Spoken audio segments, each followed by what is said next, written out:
I have a really nice piece of vintage media technology. This was sold by Sears Roebuck.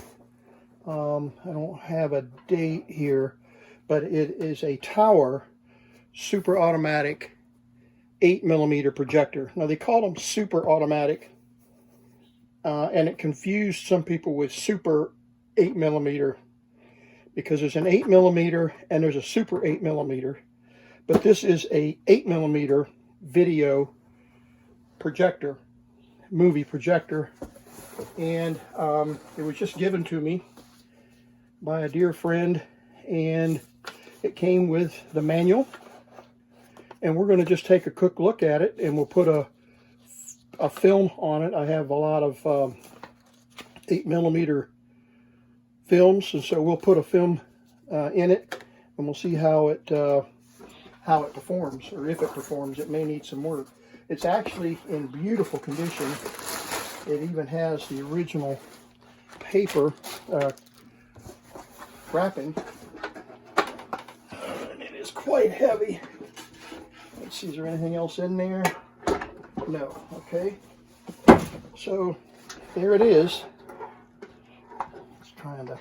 The spring's trying to pop out, but there it is, the Tower super automatic 8mm projector.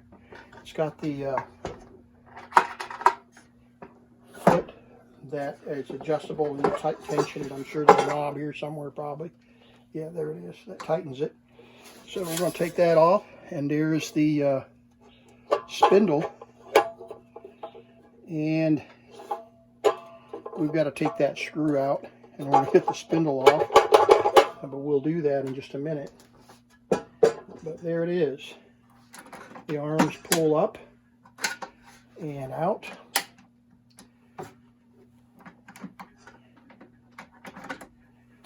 There's a box here of something. What's here? Oh, it's a splicer. Okay.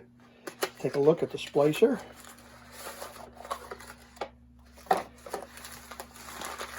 So if there's a break in the film, we can use this splicer to repair the film. There's a trimmer. Slide the film in there and then trim the edge off to make it square. There's a piece of it, a couple pieces of it laying in there. And not sure what that is.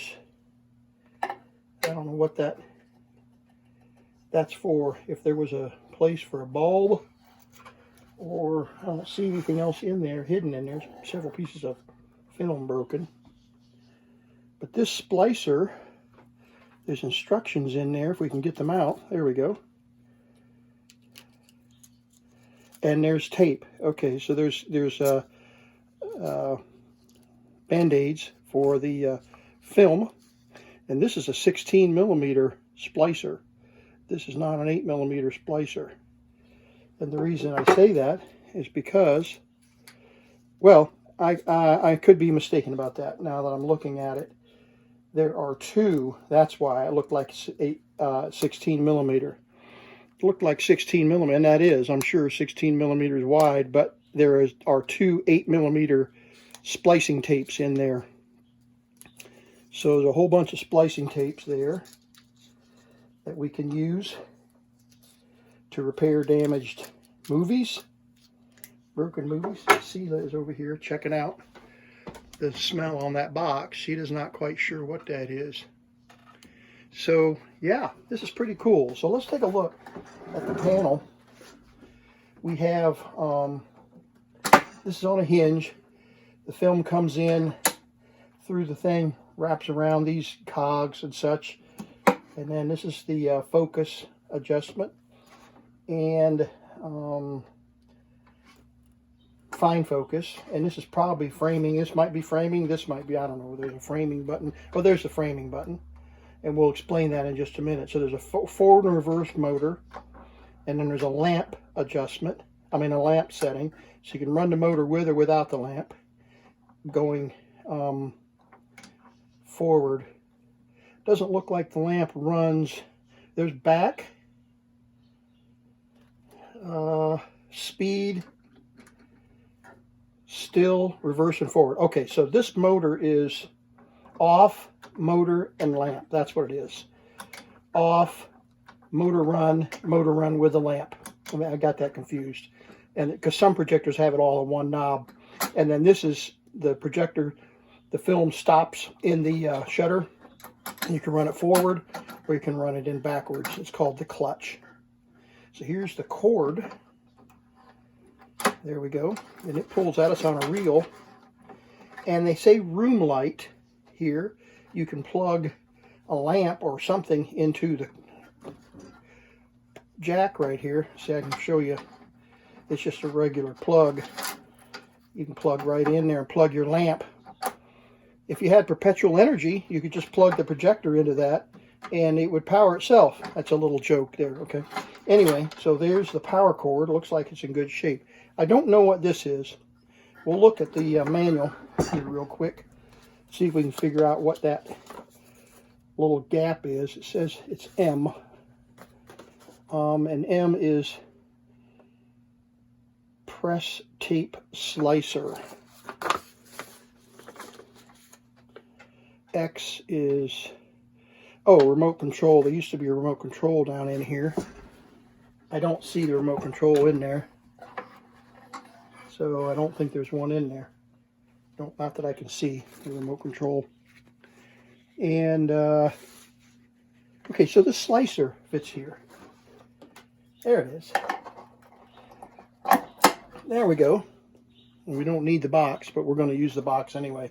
But that's what that splicer is. That's what that slot is for. That just holds the splicer. So we'll set this aside. Set that paperwork aside. So we're learning as we go here. All right. Well, we could take a look at the lamp. If I can get this open, just let us access the lamp. There's the lamp. I don't know if the lamp is any good. We're going to find out in just a minute. And then, as I said earlier, the spring-loaded foot here is adjusted, tightened by that, so that we have an angle of the projector onto the screen. So I'll tighten that up. And I don't remember what that is. It's a little different on each one. It's marked V, and it's called the Manual Film Advance Wheel.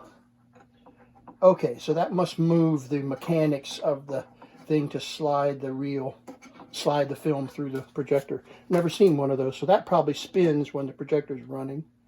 This is the focus of the lens.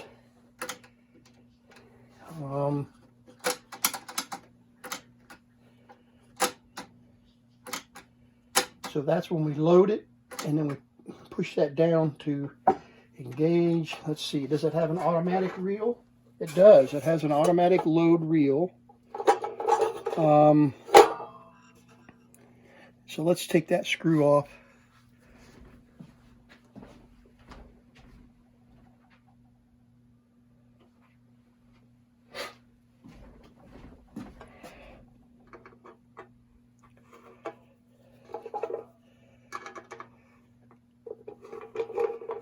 Apparently, he just put that on, hold it.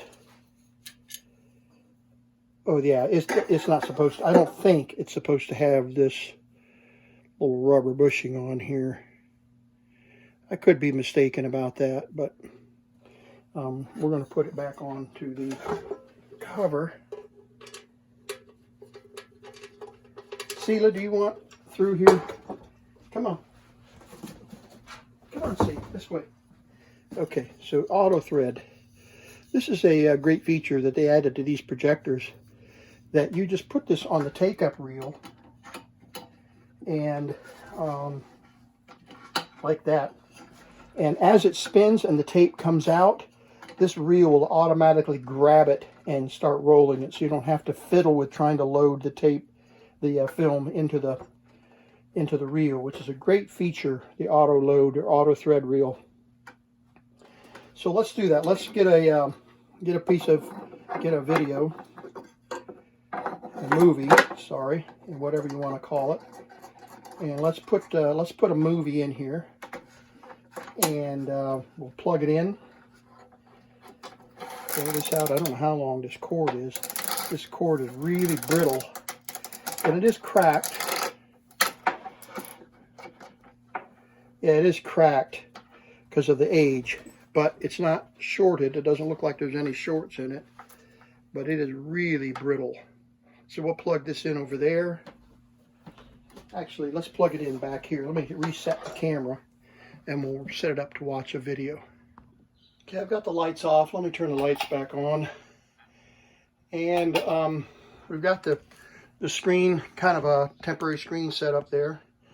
And I pulled the cover off the lamp again. I want to see if the lamp is any good, or if we've got other issues, electrical issues. So we've got it plugged in. Let's turn on the motor. And the motor runs.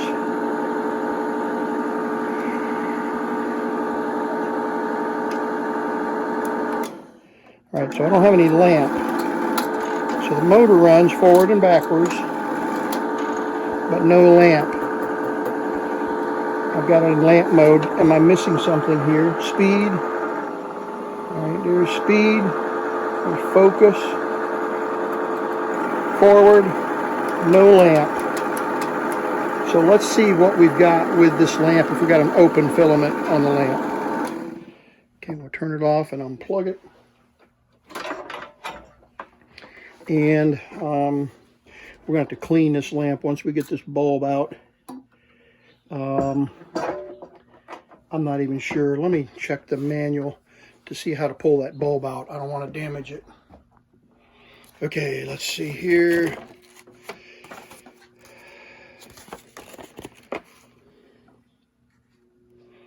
How to load, how to splice, how to repair. Plan ahead, page 9. Caring, clean the lens, clean the film, replace the lamp. Cool the interior of the projector. After a few minutes, loosen the lamp housing lock screw and lift off the housing. That's this. And to remove the lamp, grasp it firmly and pull straight out. And replace the burned out lamp with a replacement lamp, number 8715. Avoid lengthy interruptions by keeping a spare lamp handy. Oh, that would be good. So it just pulls right out like that. So let's try it. See if we can actually pull the lamp out. This kind of gives me a little bit of trouble. Let's see if we can pull out. There it goes. Yeah, just pull straight out. Okay. And the lamp is burned out. There's the lamp. I'm sorry. There's the lamp. See the filament right there that's laying in there? That filament dropped down and broke. So we got to get another bulb. Let's see if we can find a bulb. That's a shame, but we really want one for this because it's such a beautiful projector. So let's see if I can find this bulb on the internet. Well, here we are about 4 days later with the light bulb, the projector bulb. And I had to order the exact replacement because I was afraid that I would get something that wouldn't perfectly fit. So this is a DLS, and this is a DLS, the broken one, the burned out one. The filament is broken. And this is supposed to be new old stock. So we're going to see here. Doesn't look like new old stock. Looks pretty dusty. But let's pull it open. The filament is in place. So that's a good sign. And we'll wipe that off with alcohol.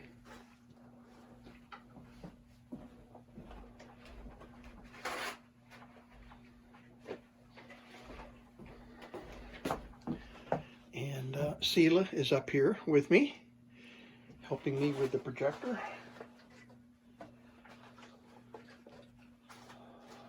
So we wipe this off so we don't get a blister. Sometimes these quartz lamps will take the oil from your skin and create a hot spot. Yeah, this is a, well, it says DLS 22 volt, 425 volts service. Huh. It's interesting why it says that, I don't know. But it does say 22 volts, so let's plug this in like that.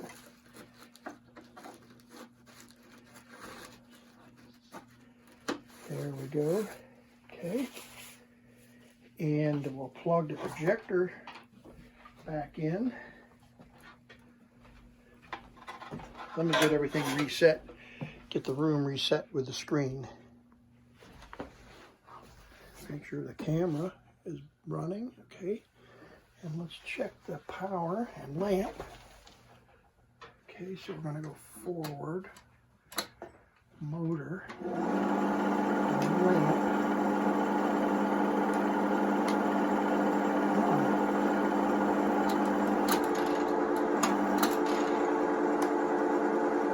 Okay, no lamp. Why no lamp?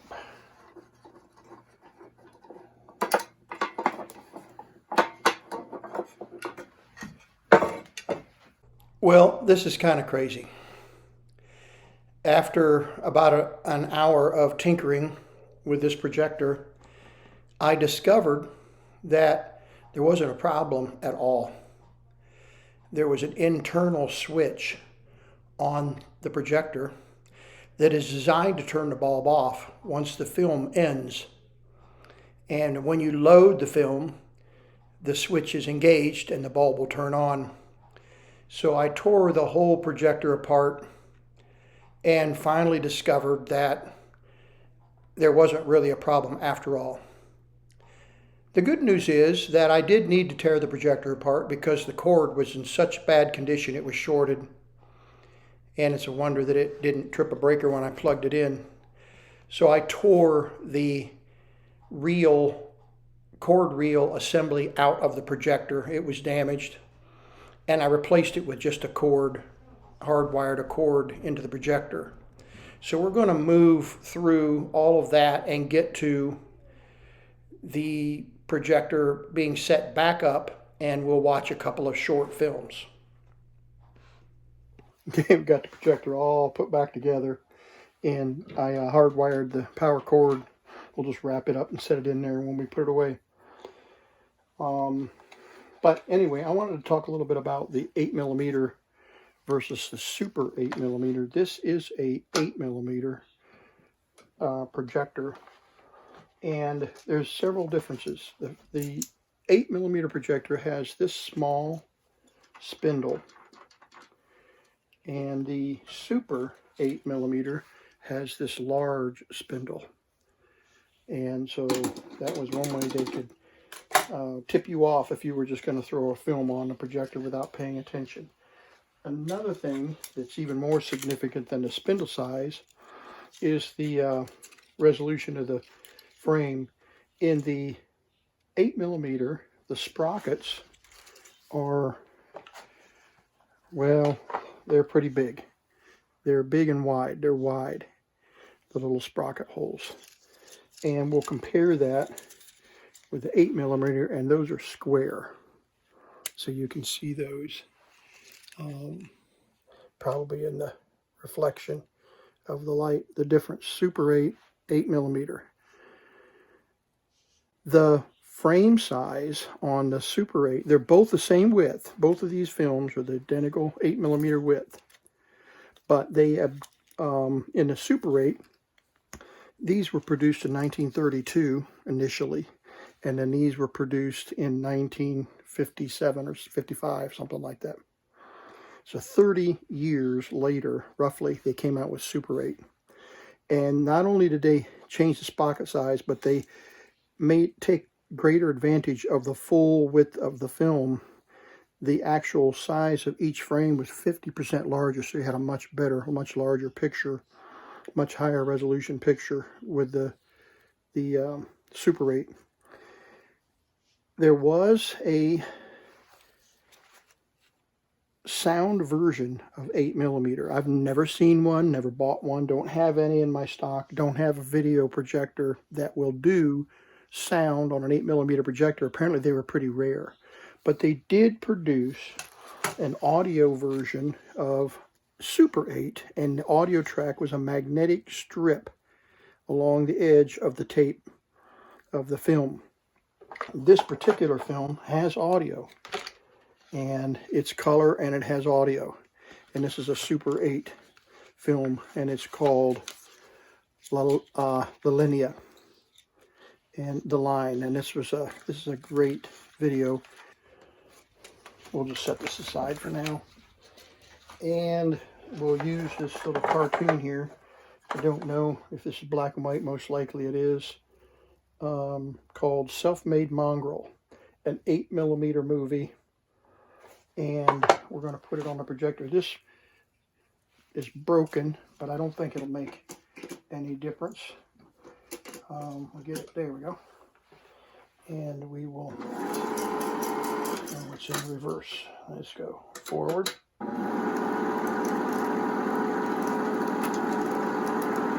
There it goes. It's coming out. And let's rewind it. Okay, so now we got it right.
So there you have it. The old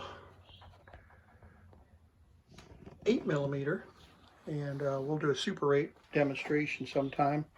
But well, we didn't have to do the rebuild like we are tearing open like we had just to get the bulb to burn. But we learned a few things about it being open. So that's cool. So all I have to do now is I've got to rewind it. I forgot to rewind it. Let me rewind it. And then I'm not going to play the whole video because it's we'll just let it run backwards. Typically you would let it feed out, and then you would run it through this sprocket and do a rewind. And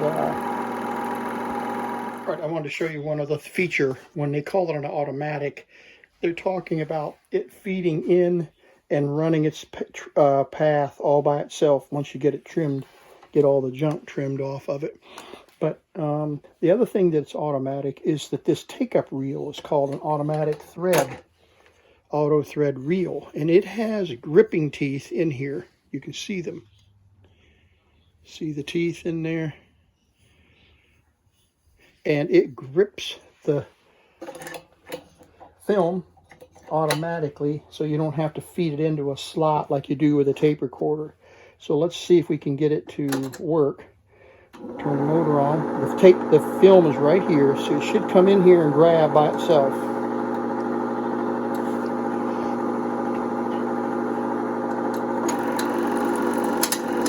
There it goes, and then it grabbed this to turn the lamp on.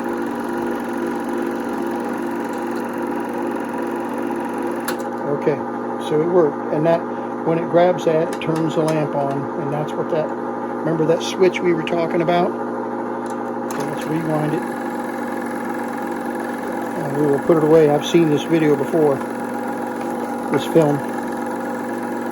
I don't know, it's about 10 minutes long. I don't know if it says on the paper here or not. But there we go. Okay, I have a Chinon Sound Super 8 projector here, and I want you to see the difference in the size of the video. Now, you remember the other size, it was much smaller than that. We're at the same distance and same size lens and everything. It's just that's how much more space that the standard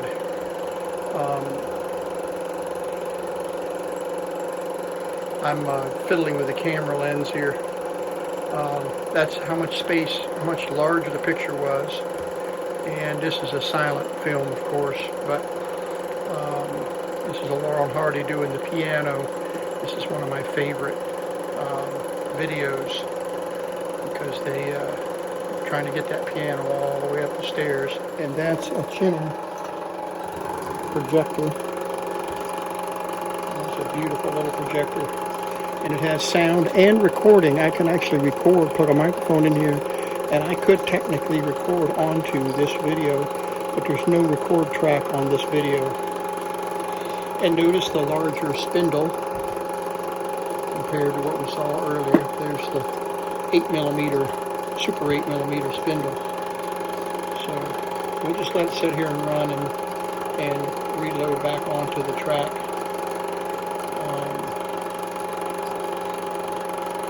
So that's Super 8mm compared to 8mm. Okay, I wanted to show you a little bit with the audio. This is the line, La Linea. And there was a whole series of these movies back in the 50s and 60s, maybe even into the 70s. But let's try this one. I've got it loaded. In its color, such as it is.